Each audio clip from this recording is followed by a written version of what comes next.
ತಡಸ್ ಗ್ರಾಮದಲ್ಲಿ ಶಾಲಾ ಮಕ್ಕಳ ಜೀವಕ್ಕೆ ಅಪಾಯ ತಂದೊಡ್ಡಿದ ಒಣಗಿದ ಮರದ ಕೊಂಬೆಗಳು. ಹಾವೇರಿ ಶಿಗ್ಗಾಂವಿ ತಾಲೂಕಿನ ತಡಸ್ ಗ್ರಾಮದಲ್ಲಿರುವ ಪೊಲೀಸ್ ಠಾಣೆ ಎದುರು ಬೃಹತ್ ಮರ ಅಪಾಯದ ಸ್ಥಿತಿಯಲ್ಲಿ ನಿಂತಿದೆ.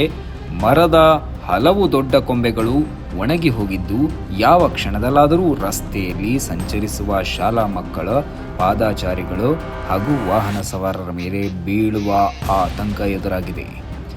ಪ್ರತಿದಿನ ಶಾಲಾ ಮಕ್ಕಳು ಇದೇ ರಸ್ತೆಯಲ್ಲಿ ಸಂಚರಿಸುತ್ತಿದ್ದು, ಪೋಷಕರು ಕೂಡ ಆತಂಕದಲ್ಲಿದ್ದಾರೆ. ಈ ಕುರಿತು ಸಂಬಂಧಪಟ್ಟ ಅಧಿಕಾರಿಗಳಿಗೆ ಹಲವು ಬಾರಿ ಮನವಿ ಸಲ್ಲಿಸಿದರೂ ಯಾವುದೇ ಕ್ರಮ ಕೈಗೊಳ್ಳದಿರುವುದು ಸಾರ್ವಜನಿಕರ ಆಕ್ರೋಶಕ್ಕೆ ಕಾರಣವಾಗಿದೆ.